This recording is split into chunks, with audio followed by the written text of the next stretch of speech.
पतंग पतंग भृंग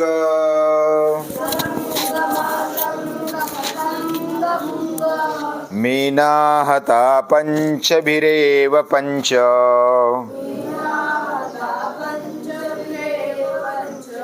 नर प्रमादेषु कथं न हन्यते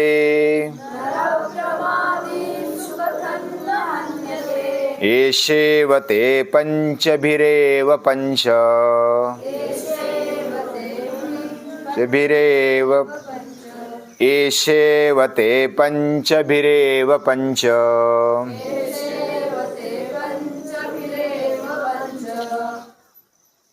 भगवान ने हमें पंच ज्ञानेंद्रिय दिए। कौन से है पंच ज्ञानेंद्रिय? आंखें है, कान है, नाक है, जिह्वा है और त्वचा। ये 5 ज्ञानेंद्रिय दिए हैं, सभी को दिए हैं, यानी प्राणियों को भी दिए हैं। हम भी प्राणी हैं, मनुष्य प्राणी है, और हमें भी दिए हैं। और ये देने के साथ साथ उसको विषय भी दिए हैं। नेत्र का विषय क्या है? हाँ, रूप को देखना, रूप। कानों का विषय क्या है? शब्द, शब्द सुनना। नाक का विषय क्या है? हाँ, गंध, यानी सुगंध या तो दुर्गंध नाक से हम लेते हैं। जिह्वा का विषय क्या है? रस, यानी स्वाद लेना। तो हम जिह्वा से रस चखते हैं, हमें टेस्ट समझ में आता है। और त्वचा का विषय क्या है? स्पर्श, हम स्पर्श कर सकते हैं, टच कर सकते हैं। एक एक इंद्रियों का एक एक विषय बहुत ही पावरफुल है, और उस विषय के पीछे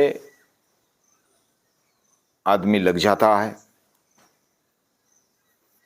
प्राणियों में भी ऐसे कुछ प्राणी हैं जो एक एक विषय के कारण अपने जिंदगी को गवा देते हैं।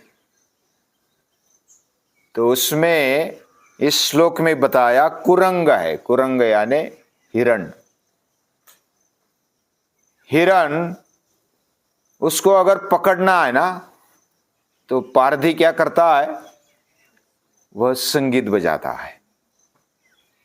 संगीत बजाकर उसको कानों को बहुत अच्छा लगता है। वो उस धुन में एक जगह पर खड़ा हो जाता है, और संगीत बजते बजते एक जगह पर खड़ा हो गया तो पारधी उसको पकड़ लेता है। तो इस प्रकार उसकी जिंदगी गवा देता है कुरंग, यानी हिरण। दूसरा है पतंग। पतंग क्या करता है? पतंग मालूम है ना? कौन है पतंग? पतंग यानी मराठी में फुलपाखरू, बटरफ्लाई, उड़ता है ना, देखा है ना सभी ने? वो बारिश की ऋतु में लाइट के पास आता है, बहुत सारे पतंग आते, और वो लाइट को टक्कर मारते, नहीं तो अगर दिया है तो उसमें से घुसते डायरेक्ट। उनको तेज का आकर्षण रहता है, और घुसते घुसते उसको इतना पसंद आता है, उसके पंख जल जाते, फिर भी उसको पता नहीं चलता। उसको गल जाते, पंख नीचे गिर जाते, और फिर वो मर जाता है। यानी पतंग केवल तेज के कारण उसमें वो अपनी जिंदगी दे देता है, उसमें आकर्षित होता है, आसक्त होता है। वैसा मातंग, मातंग यानी हाथी।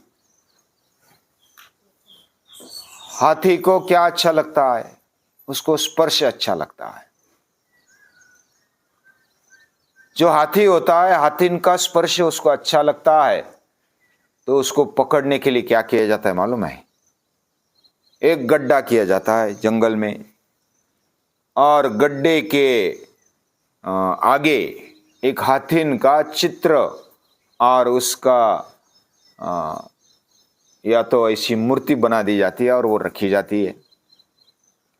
दूर से हाथी देखता है कि इधर हाथी नहीं, तो भागता हुआ जाता है और गड्ढे के ऊपर कुछ ऐसा कचरा डाला जाता है, समझ में नहीं आता, और वो गिरता है गड्ढे में से इतना बड़ा गड्ढा होता है, वो उसमें से बाहर नहीं निकल पाता और उसको पकड़ा जाता है। कितना भी बड़ा हाथी क्यों ना हो, ऐसा पकड़ते हैं। फिर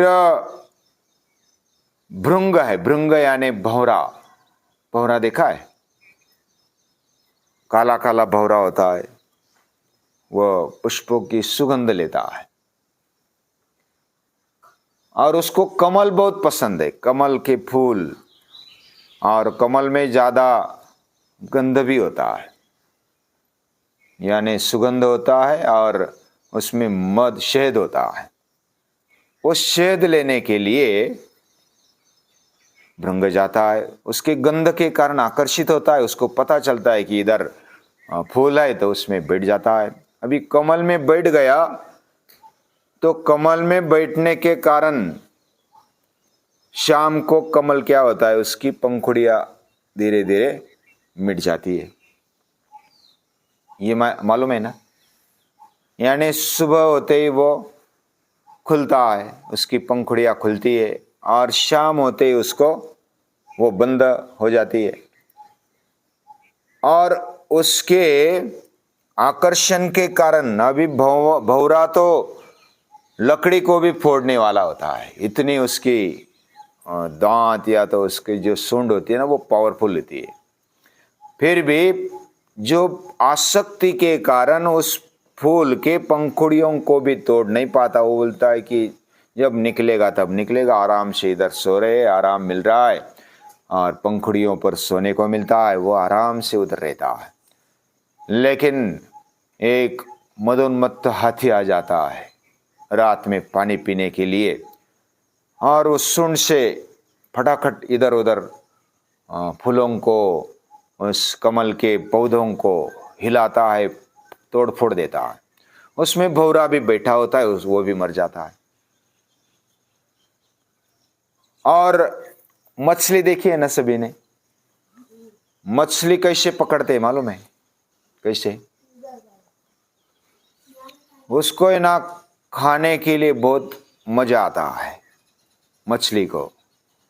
तो वो एक रहता है ना उसका फांस, एक धातु से बना हुआ कांटा रहता है, उसको बाण जैसे नुकीला ऐसा बना देते हैं और ऐसा टेढ़ा होता है। उसके आगे उसके कीड़े को या तो कुछ ऐसे आटे को लगा देते उधर, और मछली क्या करती है, खाने के लिए झपट पड़ती है। वो जैसा ही आटा दिखा या तो कीटक दिखा या तो कुछ ऐसे जीव जीवाणु उसको लटका देते, वो देखे तो फटक कर से उसको पकड़ लेती है। पकड़ लेने के बाद उसमें अटकता है मच्छा, और मछली अटकने के कारण फिर पकड़ी जाती है। यानी एक एक अभी मछली को जिह्वा, उसकी जिह्वा है ना रस स्वाद लेना चाहती है, खाना चाहती है, वो पकड़ा जाता है। और भूंगा गंध को लेना चाहता है, वो भी उधर पकड़ा जाता है, मारा जाता है। जो हाथी है वो स्पर्श के जरिए पकड़ा जाता है, वो मारा जाता है या तो पकड़ा जाता है। और जो मातंग पतंग जो है ना, वो फुलपाखरू या तो जो बटरफ्लाई, उसको वो तो तेज के कारण मर जाता है, तेज में आकर्षित होने के कारण। और जो हिरन होता है वो कैसे पकड़ा जाता है, वो संगीत बजता है और उसके कारण वो हिलता नहीं और पकड़ा जाता है। तो एक एक विषय के बावजूद भी वो पकड़े जाते, मारे जाते।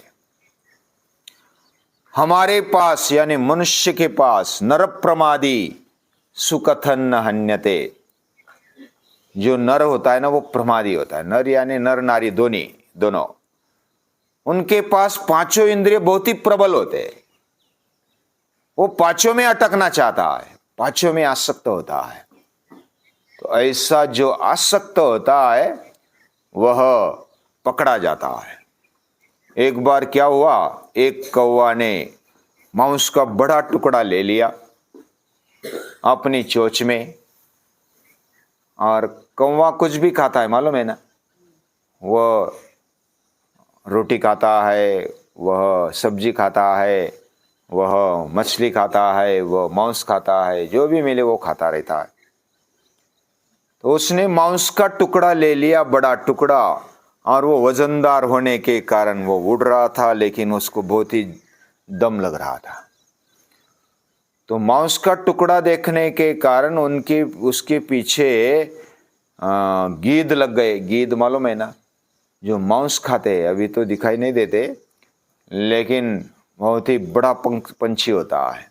और ऐसे 2-3 गीद उसके पीछे लग गए कि मांस का टुकड़ा हमें चाहिए, ऐसा करके। कौवे को लगा कि मुझे मारने के लिए आ रहे।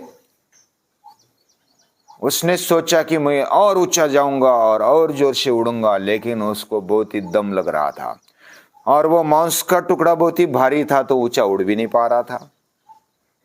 वो थक गया, पसीना पसीना हो गया।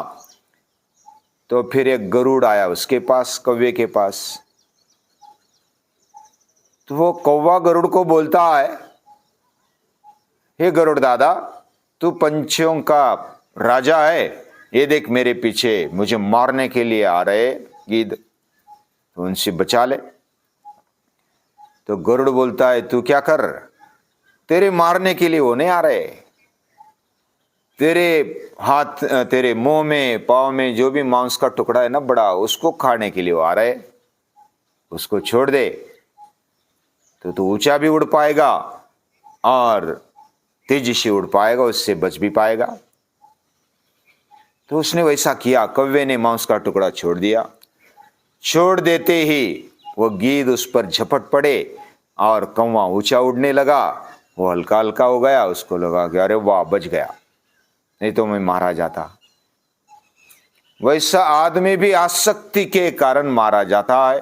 उसको ऐसा लगता है कि मुझे मारने के लिए आ रहे, उसका अहंकार, उसके विकार उसको पकड़ लेते हैं और आदमी उस विकारों को पकड़ लेता है मांस के टुकड़े जैसा, और उसको छोड़ता नहीं। उसको लगता है कि लोग मुझे मारने के लिए आ रहे।